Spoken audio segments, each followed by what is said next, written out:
come in. Just now getting started. I just want to thank all of you all who were able to attend for giving us your time for today. I know there's a lot going on. There's a lot of places that you right now, but you have chosen to participate in this webinar with all of us. And I want to thank all of you guys for just taking the time out of your day to participate in this lovely panel. And I'm gonna let Breezy and Andrew introduce themselves, and then we're gonna get started after that. So Breezy, if you'd like to begin.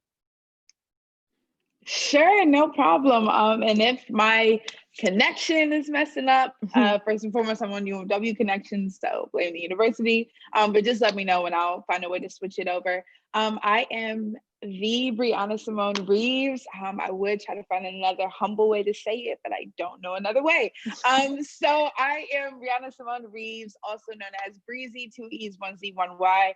I'm a student leader at the University of Mary Washington, an activist and organizer at Mary Washington and Culpeper, just in general.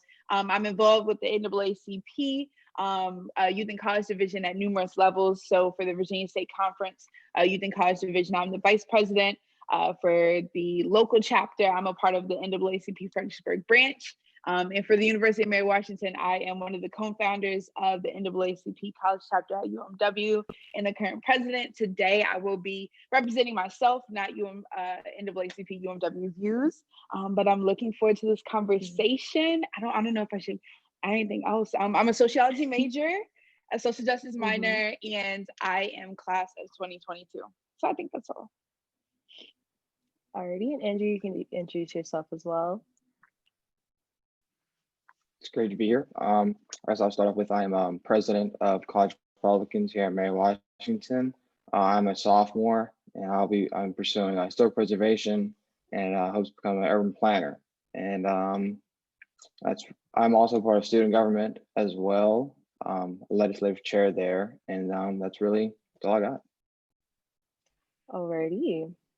And my name is Madison Williams. I'm a political science major with a minor in practical ethics, and I am the outreach coordinator for Dan Democracy. So I've kind of been working with this team for quite some time now, and I'm just really happy to see everything come together for today. Now, Breezy, I want to ask you a question because in your bio, you had a fantastic quote, and I kind of want you to just piece it together for us and tell us what you think is important within it. So I'm just going to repeat it for you. And it's quoted by Asada Shakur, and it says, "It is our duty to fight for our freedom. It is our duty to win.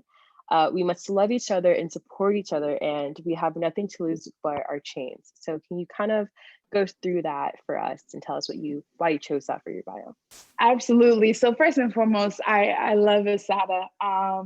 But I think that quote really represents just community. It represents numerous things, really, right? So I broke it down on Instagram Live because that's typically where I do my events, maybe around June, July. Okay. But I said, when Asada says, it is our duty to fight for our freedom, right? Duty is pointing out a responsibility. It is our responsibility to fight for our freedom. That our is especially important. Our means collective. We are talking about a collective. We're talking about a community. And so with that, can everybody hear me? Okay.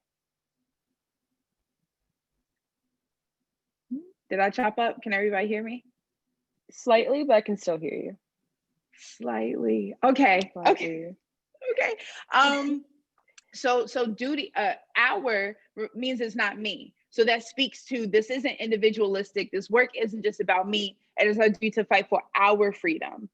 Is our duty to win, right? So we have a responsibility to fight for our freedom, our collective community, not just individualistic freedoms. And then we have the duty to win. So we have a goal. So we have our main task, our responsibility, and we have our goal.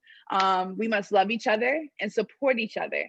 Love, I'm a believer, right? So when I move off of love, that definition that I define, love is understanding, love is respect in the midst of, it's unconditional.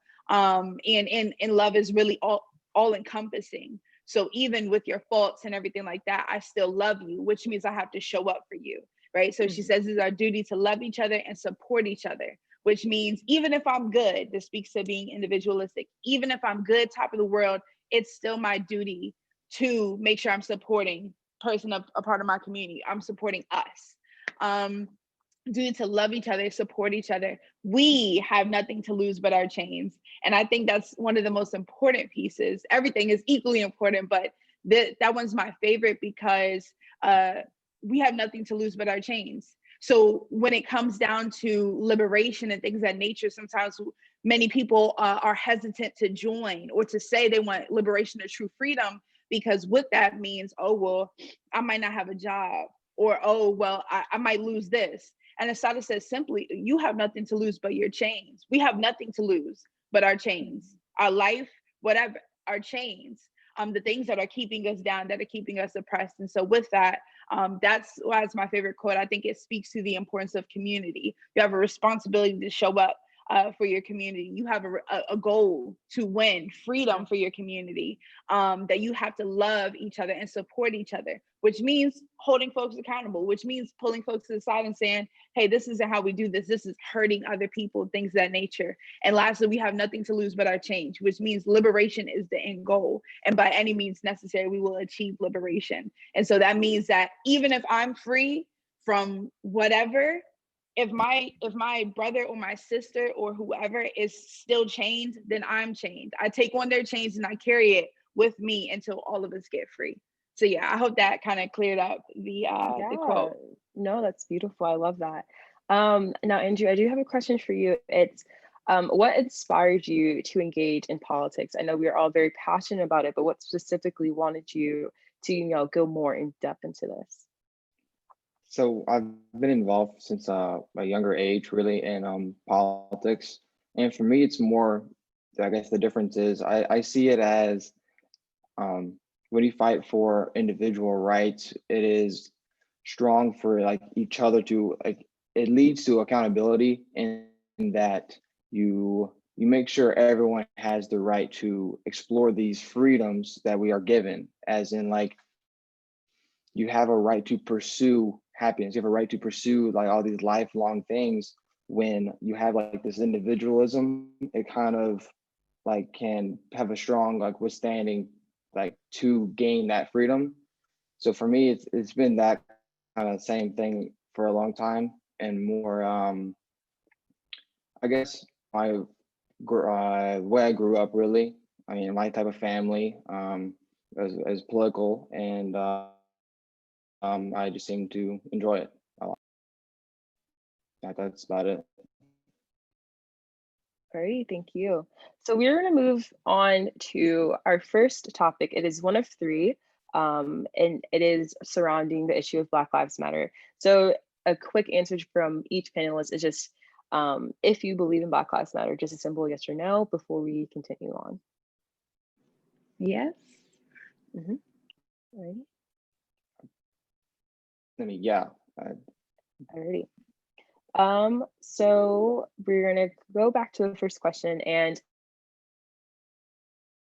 easy. And can you please explain what you mean you say Black Lives Matter, and what does it mean for you? Yeah. So when I say Black Lives Matter, I simply, I know it sounds like it like duh, of course you mean it like simply, but where we are currently in this climate, it's important to clarify. When I say Black Lives Matter, I mean Black Lives Matter. And really mattering is kind of the bare minimum, which should speak to the message, the intensity, and the urgency of saying Black Lives Matter. Because in my workplace, Black lives don't matter enough for things to actually happen in a way that aids to my success, right? I say Black Lives Matter in the school system when I don't have classes that look like mine, or when I'm walking into exclusionary places and I don't fit in because of the color of my skin. Black Lives Matter, Black lives don't matter in those situations, and in many situations regarding America. So Black Lives Matter is simply how it originally started, right? When Trayvon Martin is murdered, and then the verdict unfolds and not guilty comes back and all of that. A message goes out on Twitter, right? Black people, Twitter, Facebook, Black people, I love you. Black Lives Matter. Like, we matter. That was not a cry for help, but kind of like a beacon of hope. Like, hey, Black folks, I know a lot is going on. I know it's not making sense. I just want to let you know that we matter. and I love y'all, right? Something that I was saying in a group chat or something of that nature. And so I keep that sentiment when I say Black Lives Matter. And you know, like I said, if we want to unpack it, it's really bare minimum, but Black Lives Matter, which means these are Black lives, not a political organization, not a partisan issue. These are human lives, Black lives that matter also. Like there's not like a over anyone else. Black Lives Matter. Simply. It's kind of, you know, like human rights, right? Like humans matter, and you'd agree and say, yeah. Yet when Black folks say Black Lives Matter, it becomes politicized. So when I say it, it's a sentiment. It's a celebration, while also a recognition of where we are in America. And so I use it as a beacon of hope and as a sentiment to encourage folks. But again, Black Lives Matter is really the bare minimum of saying that somebody matters, right? Versus showing it. And, you know, Black lives are amazing. Like mattering is kind of the bare minimum. So yeah, that's what I mean when I say it or when I use the term. And many times I will go out my way to identify, I'm talking about this, my work is connected to this sentiment, versus I'm talking about this in terms of the organizational structure of Black Lives Matter. Alrighty, thank you. Now, Andrew, could you provide kind of the conservative ideology that goes into Black Lives Matter as being a conservative who also does support this movement? What are kind of the differences in how you approach that and your stance on that as well? Sure. So personally, I see it as really the ability to make sure that regardless of, you know, race, sex, gender, it doesn't matter. We all have, you know, these unique freedoms of like an American, like sort of like privilege, I guess you would say. Like I would make sure that we all have equal right to pursue happiness, to pursue not necessarily, you know, equal outcomes, but we all need to have an equal, as in playing field to pursue their own, you know, dreams. And so I see it more as making sure that all people have these rights, as I was saying, you know, to pursue these ideas. And yeah, that's really the main point for me is personally, at least, I see it as making sure that all people have equal, you know, representation or equal really fundamental things of just pursuing. Alrighty, and I do have another follow-up question for you, just because I know that we spoke about this earlier and kind of the difference that's becoming more apparent between young conservatives and older conservatives on matters such as climate change, you know, LGBTQ rights, and issues of Black Lives Matter. So for you, who do you necessarily look towards for guidance on political matters when your opinions differ from those who have traditionally been in those roles, who are older conservatives now, and how do you, as a young conservative, find guidance and when your political ideas differ from those within your party? Sure. So I'm really kind of against the whole idea that like this party should equal only these few objective points. Like in a two-party system like we have, there's so much diverse range of people within these parties.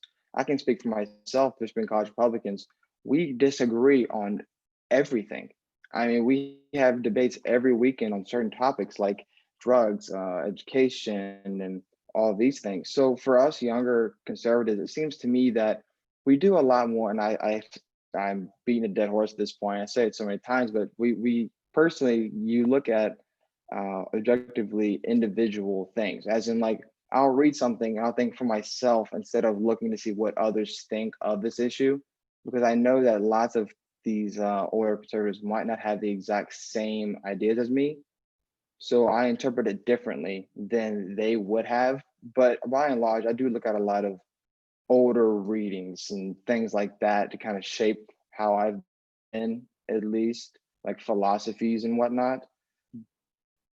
But nowadays, I really just talk to other younger conservatives. There's not much, and a few older, but mostly just younger conservatives who we're like-minded, but we do disagree on a lot of principles. But that is it by and large.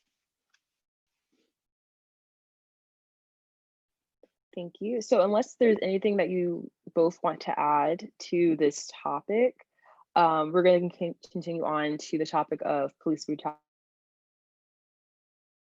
And just again, the very simple yes or no answer. Do you see why there needs to be support for police brutality and addressing it in this current moment?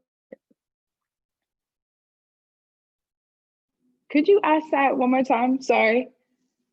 Yeah, I don't know if I was cutting out, but it's basically, do you believe police brutality towards Black Americans is an issue in the United States?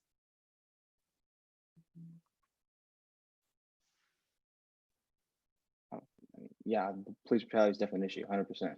Mm-hmm. Okay. Yeah, most definitely, 100%. Okay, so this is a question for both of you all. What do you propose as potential solutions towards this problem? I know there have been a lot of different activists and individuals who have brought forth some of their potential solutions, but which one do you see in your eyes as the one that has the most potential to really make change in this country? And either one of you guys can start.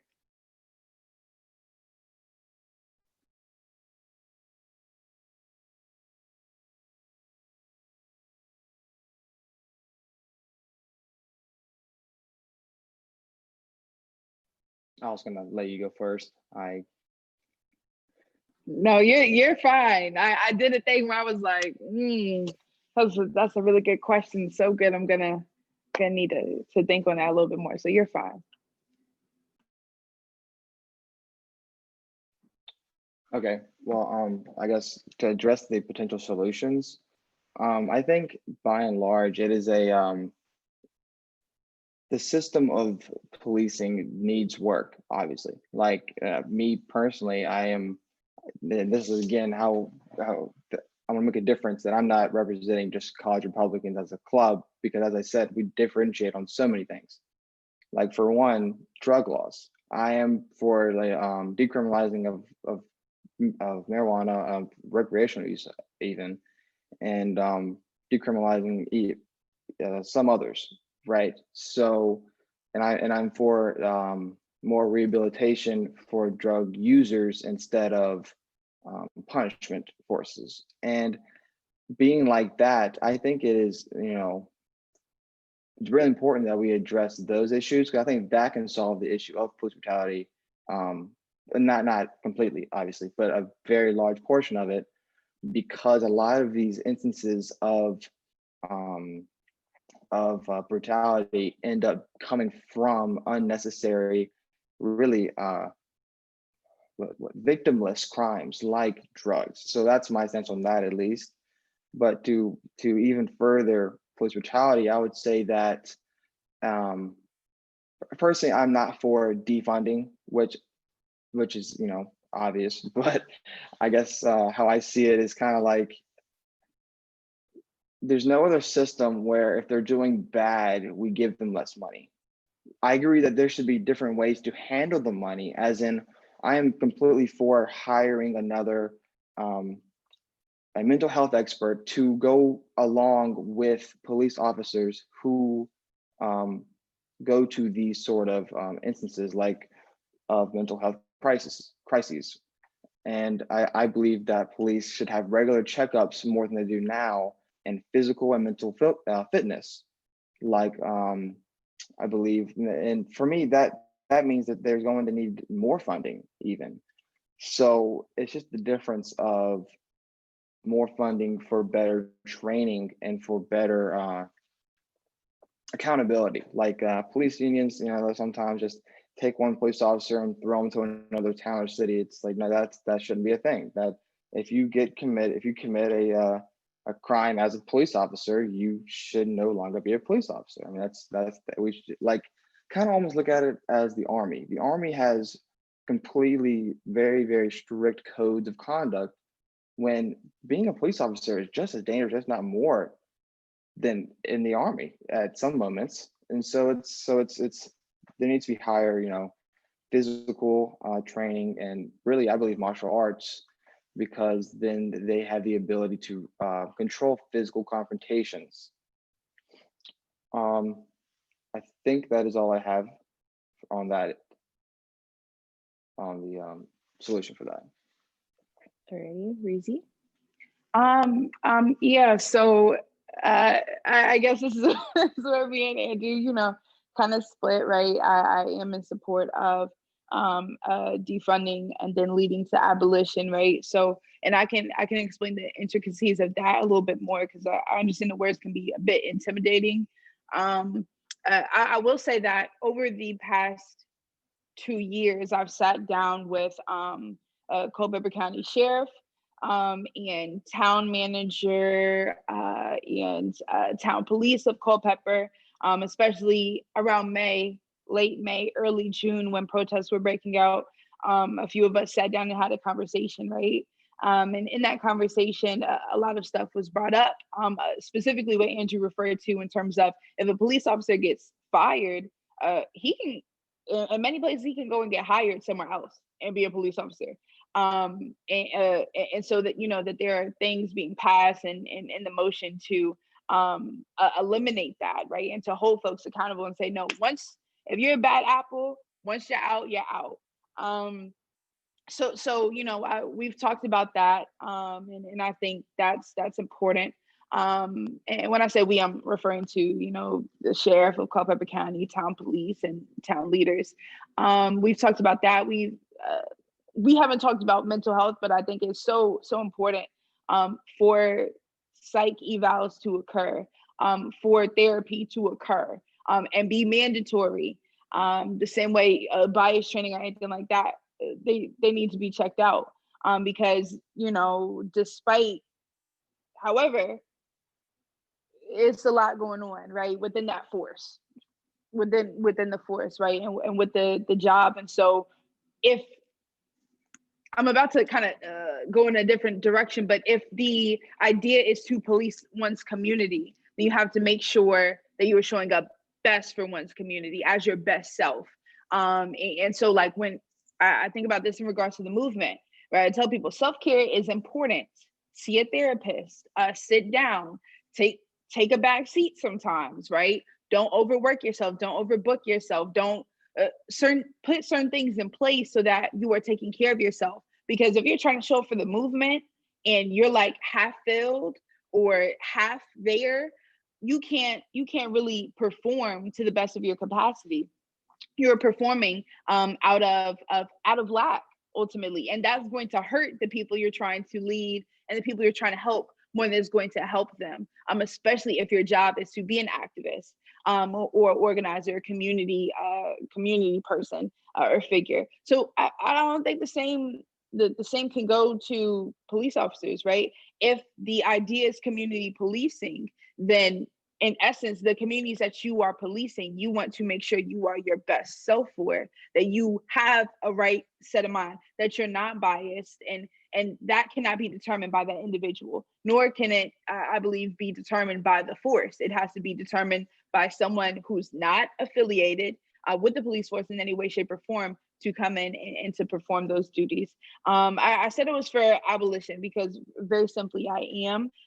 Abolition in terms of, and just to clarify, abolition does not mean that there will not be an emergency service, that 911 will not exist, that riots and things will be breaking out and nobody's going to be able to call anybody. I think it's important to kind of look at the definition of freedom, which kind of helps with the idea of abolition. Abolition is deemed as something like malicious. And really, I think it's something, there's a Instagram page, I think, teaching abolition or whatever. But they talk about how abolition is very creative, actually, in America, where you're constantly building up systems and seeing what works and reforming and what may have you. Abolition is creative, right? If you say, okay, this is where we are, this is where the police, this is the origin of the police system, this is where it is. How do we get to here? How do we get to a place where folks are not being beat down? How do we get to a place where there is not bias and Black folks are not being targeted? How do we get here? We're here. How do we get here? And along that timeline, or along that span, folks have to think outside the box. And I think that's very hard many times, because many times America can be very set in its ways. Like, we've been doing this for hundreds of years, for decades. There's nothing to change because I'm okay, but other people aren't free, right? So it encourages you to be creative and to think and say, okay, does the 911 emergency service work? Okay, maybe we'll have these folks in every community, but they'll be community grown. Or maybe we might not have a focus on this. We might have focus on rehabilitation and totally change what that system looks like. And that's coming from a different origin, right? And so even when I talk about origin, the example I use, which might simplify it a little bit more, I look at policing in America as a tree. Okay, you have a tree and you plant the seed of the tree, and the tree grows and it produces apple fruit. Attach the meanings to what you may, but it produces apples. It doesn't matter how many times you pull a bad apple from this apple tree. It doesn't matter if you put oranges, if you take out all the bad apples and you try to put oranges on the apple tree, the tree will not produce oranges. It won't produce grapes. It won't produce money. It will continuously produce apples. Regardless of if you pull the bad apples out, the bad cops out, regardless of if you put in oranges, the good cops, or if you put in reform or laws and different things. Nevertheless, over a period of time, one will recognize, okay, this is still producing apples. This is producing apples because it's an apple tree. So not only do you have to take the fruit out, the apples, the fruit that the tree is producing, you have to cut that tree down. And even then, you have to entrench that tree, track the roots, because once the tree is growing up, the roots are also expanding. So that means it's touching other things, right? And so the police origin is anti-Black inherently, right? Slave patrols to policing in America, right? To the criminalization of Blackness, not of drugs, not the criminalization of Blackness, of a person's skin color, the inherent belief that one is superior because of the whiteness of their skin versus inferior because of the darkness of their skin or the pigmentation, right? That is connected to a bigger point. So when racism is even thrown around, racism is not simply prejudice. It's not simply hate or dislike for a Black person or a non-white person. Racism is connected to a power structure. It's that hate connected to, I have the power to make sure because of this hate, you don't get free, right? So that's what we see with policing in America, right? It's inherently racist, inherently anti-Black. Doesn't matter how many years of reform we have been focused on, it's always going to produce the same fruit. We're always going to be having these conversations every two to 10 years, right? Because that tree has not been chopped down and entrenched. That's what abolition looks like. It doesn't look like toppling over, setting a police, police place like on fire, or it doesn't look like that. In essence, the idea of abolition is much bigger, much more creative than many will have us to think, right? It's crazy. It's crazy to say, hey, we've been with police officers for like this long. What if we didn't do that anymore? Like, what if that didn't happen? And someone's gonna be like, are you crazy? What? Well, but not too long ago, we were at a place where folks was like, what if we didn't let Black people get anything? Like, what if? Folks was like, this sounds good, let's do it. And it happened, right? The same way folks was like, I think we should let some people vote. Folks was like, all right, let's make it. Like, the list can go on, right? The list can go on with crazy ideas and everything seems crazy. My only problem is that when it comes to abolition or Black folks trying to get free, it's like everything becomes political, everything, because it forces people to give up that power. It forces people to give up that power that they have connected to their hate. So that's kind of my take on the solutions of police brutality, right? It's not just brutality, it's police brutality. So as long as there are police officers and police union, a system of policing, there will always be police brutality. So I think those are kind of my thoughts. I guess one could say short term on the path to abolition, on the path to liberation, in regards to the criminal justice system, more specifically policing. Mental health does need to be prioritized. It has to be mandatory. Accountability, like Andrew stated, needs to occur.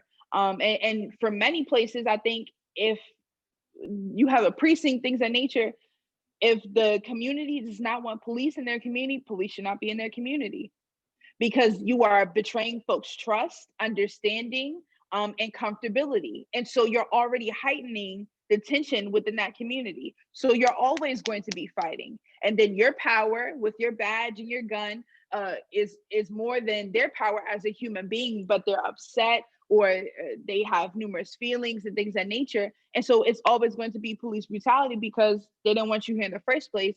We keep us safe, and yet you're still here. So now it's not a matter of you trying to be there for a community. It's more so a matter of you're trying to be here to exert a certain level of power that we don't need. So I know that was pretty long-winded. I know it was very long-winded, so I do apologize, but I just want to make sure I explained it as best as I could. No, that was great. It actually transitions perfectly into the next question, which is focused on police within your local communities, and more specific, our community as UMW students. And if you feel like you can trust the UMW police, I know both of you all, through your organizations and just individually, have come in contact with the UMW police. What are your thoughts on that? And do you believe, as you were stating earlier, Breezy, that having effects like within the local community will have a ripple effect towards the rest of the country? And if that has the potential to work, and is that trust there now to make that happen?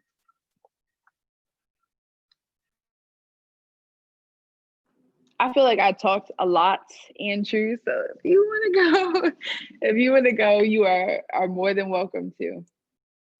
So just to make sure I understand, we're talking about kind of our relationship with, I guess, hometown or UMW police, or? So I'm asking specifically about your trust with the UMW police. Okay. And if you feel that they serve the community well.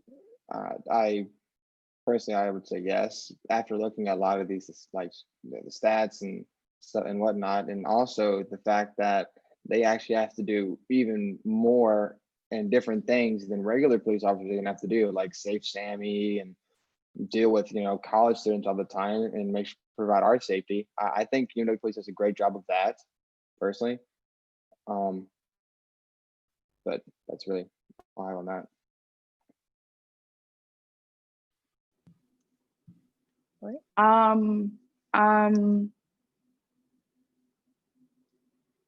What's the question again?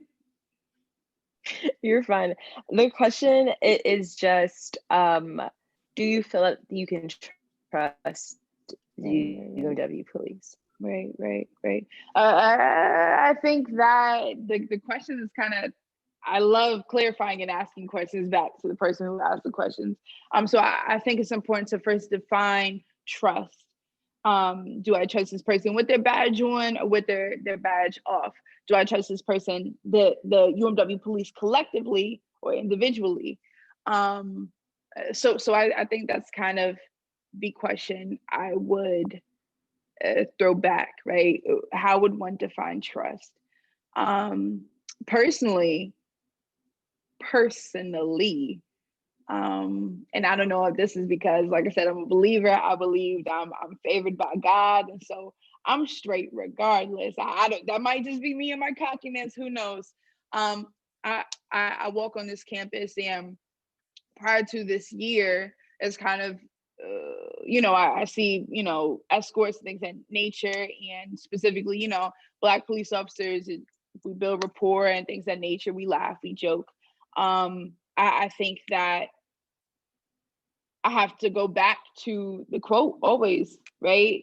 It's our duty to fight for our freedom. It's our duty to win. We have nothing to lose but our chains. We must love and support each other. So it's not just about how I feel.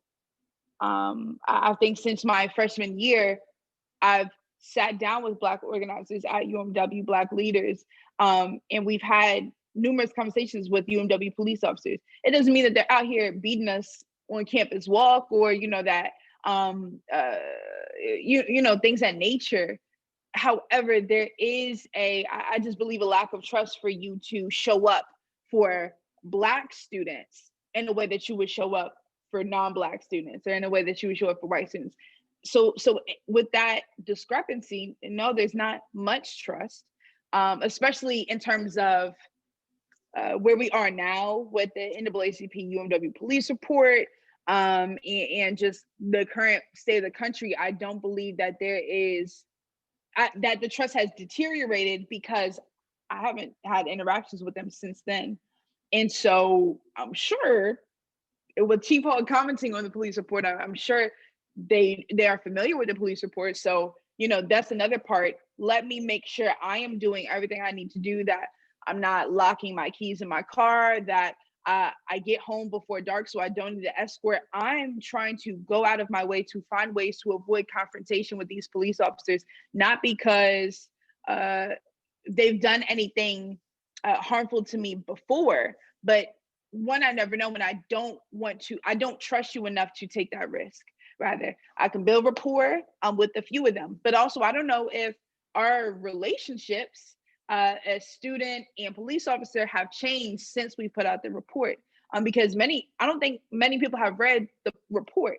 You have a 60+ page report of folks laying out how, not why they feel they can't trust UMW PD or that they don't feel safe.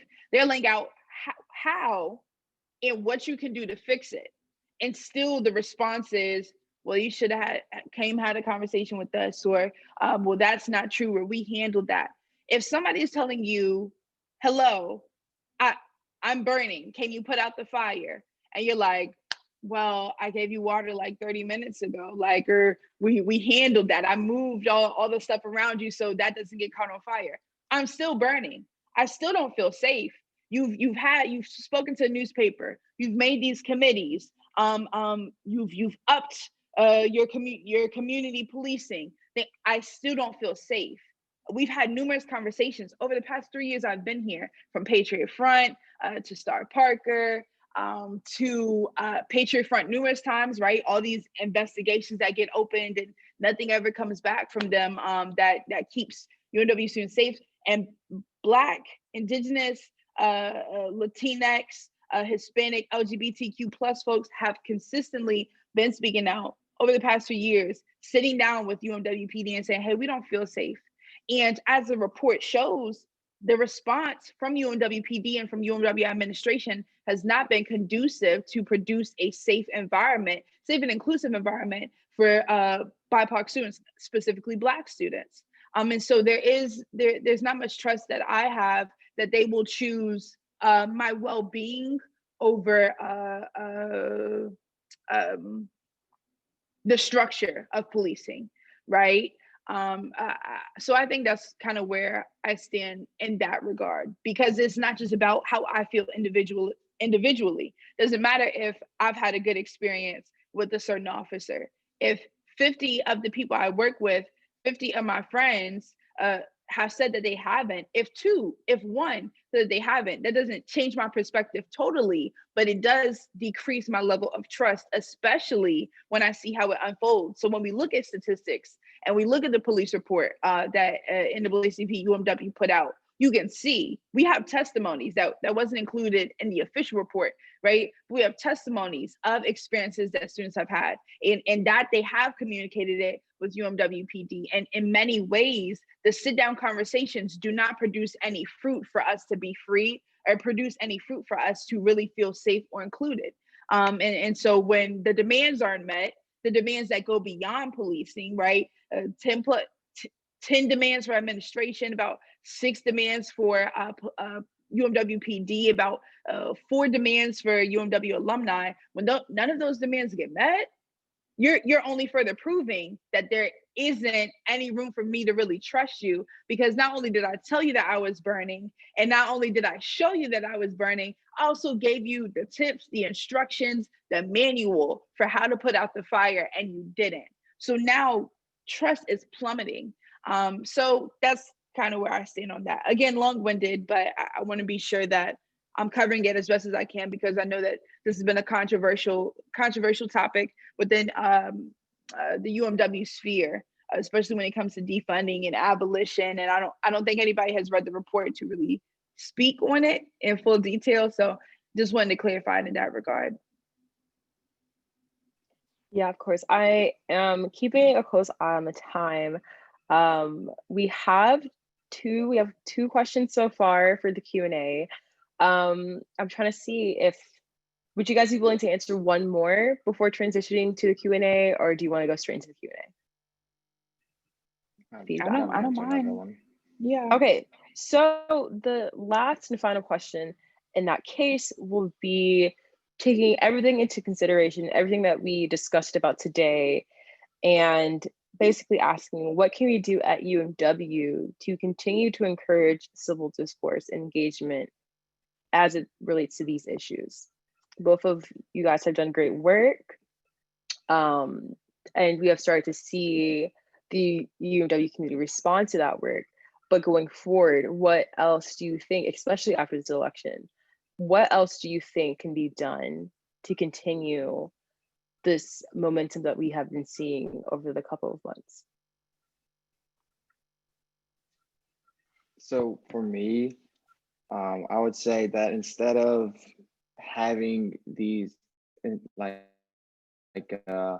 as I said in my statement on Instagram a while back in response to defunding the police, instead of having really, I guess, maybe knee-jerk demands, I mean, they may be very well thought out and whatever, but personally, as you know, I'm a proponent of democracy, as this day, shows. But I would say that instead of these demands, we need open dialogue with all people included. I mean, instead of a few committees ultimately deciding what is best for us, it should be us, as in all of us, like a entire town hall type of style.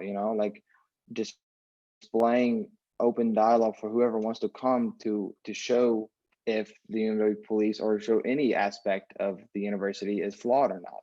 I don't think it's fair to have these type of demands. Personally, I think it's the only way you find meaningful solutions is through open dialogue of everyone involved in these actions. And when you do that, they become more meaningful and people feel more valued, that their opinion is also heard in the final solution. And there may be, compromises, of course. I mean, I guess for me, it would be, I could never see a abolishment of the police department personally. I see that as like, I don't really know what would you put in place of police. Like, I mean, there's another type of policing unit, give it another name, I guess, would be, it's the only thing I see. Like, but I do think that fundamentally there needs to be more reform in a police institution, like I stated earlier. But that's I don't see how getting rid of them completely can fester anything good. That just leaves, to me, I think, power by any, and that's all I.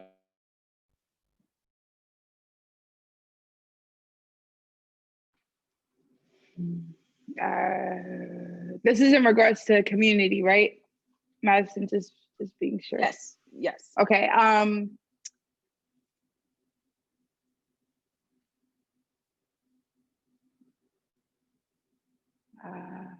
This is going to be a bit cliche, I think that it's going to take some education, some understanding of self. And I had said this again on a live months back when we were talking about the movement, and I compare it because movement is full of many people, many folks, individuals, as well as the UMW community, and I believe that there are many parallels really to any movement, but specifically this one. Everybody's an activist in some way, shape, or form, right? When we talk about the movement, but everybody is not built to do the same exact thing. Everybody's not built to speak out like Breezy. Some people might be built to build a report or to do demands or to have conversations, whatever. But folks have to understand what they're bringing to the table, right? What you can do to better show up, not for yourself, but for others. And that comes with listening. But if you don't know who you are, and really this comes to UMW as well, if you don't know who you are as an individual, and then pulling that to a UMW student, and you do not have a well-roundedness identity of who you are or idea of who you are, then it's going to be harder to have these conversations. So say, for example, UMW is predominantly white institution. So if the majority comes out in a conversation and says, yeah, we don't like none of this, and it goes with the overwhelming majority, or if those voices, the minority voices, are diluted because of the different conversations that are going on, and truthfully aren't willing to compromise because they have been having the conversations for years now. They have been meeting with not just having the conversations openly, but behind closed doors. Then it'll come to a point where it's like, okay, we're not being listened to. So no, I really don't want to compromise on the basis of my safety when I'm paying tuition here, or on the basis of my livelihood. I think some of it comes to explanation, but really the conversations are important, very important. Conversations like this opened up why in a bigger event, right? But in essence, one has to understand where they are. So if one never understands that their experiences as a white cisgender person at the University of Mary Washington is much different, their definition of safety and just their livelihood at UMW is much different from a Black person or at UMW, or a Black student or whatever. If you never get that concept, the conversations are going to be a bit shallow ultimately, because one can never get to the root of it, because it's like, this is the first step. You have to understand how exactly we are different. And many times I think people, say, okay, we're different here, but we're the same here, right? Right now, if we go off that standard, we're the same as UMW students, but those differences make a difference. And so we have to talk about those differences and how those differences play a role in what happens and what conversations come up or what demands need to be met. And I totally understand, right? The hesitance to demands. It can come off maybe audacious and things of nature. I think it's important to recognize again the history of UMW, the history of policing in America, history of policing at UMW as well. And that's really what the report tries to map out. Very little, like you only get a few parts that are in regards to demands. You also get solutions, right? So we're not just saying, okay, here are the demands, meet all of these by tomorrow. We're like, hey, here's the solution, maybe hire a mental health care professionalist, right? Or maybe, let's change up this system, right? So it's happening before our eyes, but none of these conversations have occurred. They've happened, but none of them has happened in a way that has made BIPOC students, specifically Black students, feel more safe at UMW until the demands and the solutions came out, right? Until President Pano created a community advisory panel, which even then can be discussed in a bit more detail about effectiveness and timeliness and things of that nature, right? So I think a good way for us to be able to show up for one another at UMW, these conversations are great. I think it comes down to these conversations, as Andrew noted, I think it comes down to understanding of self, because once you understand yourself, you can better show it for other folks. Goodness. I think it comes down to showing up for folks who aren't in the room with you. And sometimes that can be very hard as a non-Black person, as somebody who's not a part of the LGBTQ plus community. It requires education, it requires selflessness, it requires intentionality to be able to learn, to be told you're wrong, to go back and learn again. But it's worth it if everybody's supposed to be free, if everybody's supposed to have the right to pursue X, Y, and Z, or have the right to individual rights. Those things are necessary, because if I'm not in a room and I'm talking about, everybody knows I'm pretty loud, right? So if I'm not in a room, and it's only until I come into a certain room that conversations start happening, then I'm going to second guess whether or not I have allies and accomplices, or whether or not this is really my community, or if they just, kind of go wherever the wind blows, right? What are the values? What are the standards? And living that out, So I think that's ultimately what it comes down to. A lot of folks are doing the work on and off of Zoom, in and out of person. When school is in session, when school is out of session, to make these things happen, to keep these conversations going. So yeah, those are my thoughts. Alrighty. Well, I'm looking at the comment section, the Q&A section, and a lot of them aren't even questions. They're just expressing their gratitude for both of you all for doing this. A lot of it was like, thank you so much for doing this. You're wonderful people. I appreciate you guys speaking on such important topics and issues. And I second that 100%. I loved this conversation with both of you all. Now let me see. We have 5 minutes left. As lovely as the questions are, I want both of you all to have the time to kind of say one last final statement, what you want the campus community to know, kind of encouraging words for the election, and just your final say on what you want to be heard. So I'll let Angie, you go first, and then Brianna, you can go later, and then that will be it for today. But yes, if you can do that, and we'll be good to go. Thank you. I would say, regardless of this election, and really any election at this point, it's really, it's healthy as, and I agree with you on this, that it's good to focus on yourself a lot nowadays. And I feel like a good encouragement would be kind of, as you were saying earlier, a lot of more self things, like on this, political realm we have now, and on Twitter and whatnot, it gets so one versus another. And what I think we tried to at least show today, which I think we did, is that we can differentiate on many opinions, but still in our hearts have the want that all are better through our solutions. And we can, have just, dialogue in that. And I would say that really have an open mind when looking at things on campus and whatnot.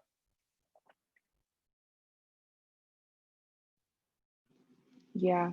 And to that, can everybody hear me, or am I frozen? I can hear you. Okay. I think to that point, to give some action steps, and it's a bit controversial because folks are like, hey, don't ask me no questions, don't come to my DMs, I'm not your mom, I'm not your teacher, like, I'm just Black, right? A lot of these experiences and my authority comes from being Black and going through traumatic stuff. So please don't ask me anything. I think at this campus, it's important to ask questions. It's always important to educate yourself, to find resources, but to ask questions. I know a lot of folks were saying that they want to know more about police brutality and Black Lives Matter and race. I know that I might seem intimidating. I don't know if that's because I'm a Black woman, or because I'm breezy, or because I'm loud, or what comes with that. But yeah, I know that my DMs, my bio is always open, and not my bio. My DMs are always open to, to ask questions that if you post it on Twitter, you might get canceled for. If you ask another Black person, you might get canceled for, and that's for me as an individual. But even in the classroom, like classroom environment is almost predominantly white, like majority of it is going to be white either way. So asking questions, right? Thought-provoking, but just kind of asking questions, because if you never ask why, you will never have a real commitment to what it is that you want. So when people are like, Black Lives Matter, like when I hear white folks say Black Lives Matter and I say why, they're like, well, because they do. And I'm like, okay, what does that mean? Or if you ask why somebody's at a protest and you say why, right? Figuring out, if you ask these questions to yourself, it won't make you feel so bad, right? If you're like, why did I post this? Why did do I believe in this? You know, because this, like Andrew said, this generation moves fast, and you post one thing on Twitter, you can get yourself canceled. You know, a lot can stem from it. So I think asking yourself questions about your commitment and what you care about, your values, your beliefs, asking what you're willing to do about it, and asking why, and having conversations with even the people you love. You don't have to come straight to me. Have the conversation with people you love. Do the research, but that takes intentionality and it takes time. But I think that's especially important. And then lastly, I'm always going to say do the work. I'm always going to say join the NAACP, nonpartisan, you know, but do the work. Do the work. Do the work. I always say, like you have to do the work. You have to have some work. You should want to have some work attached to your name instead of just a whole bunch of aimless Facebook posts, or retweets and reposts. You want to have something that produces fruit based off your beliefs and your values, that uplifts people, that frees people, that takes a change from all of us. So I think those are kind of my closing statements, right? We have some work to do. It comes with listening, it comes with understanding, it comes with awareness of self, education, asking questions, and being willing to have tough conversations, and being willing to sit with the material that we consistently get as a means to process it for ourselves and show up better for one another. So yeah. Yeah, of course. I want to thank you all again. And with part of, continue to do the work, continue to like expand your horizon with knowledge, we are having another event on climate change directly after this. So if you do have the time, please go join that Zoom and, kind of learn some more. There are a ton of great people who are conducting that Zoom meeting, which will be great. Just a reminder for everyone to stay safe, to stay healthy. As mentioned before, mental health is super important. And just to take the rest of the day to yourself if you need to. And for the questions that were asked, I will reach out to both individuals to make sure that I get that response, and I'll reach back out to that individual who did ask questions that were not, able to be answered. I'm so sorry about that. But, and if there are questions that weren't asked, always continue to reach out to me or through the Day on Democracy Instagram page, whichever you prefer. Feel free to do that. But yeah, no, I love this conversation, and I'm seeing the comments come through and everything's so sweet. But I will see you all either on campus, through Zoom, whichever. But again, thank you so much for everything you guys did. Absolutely. Bye, y'all. Bye, Madison. Bye, Andrew. Bye. Thank you. Bye, guys.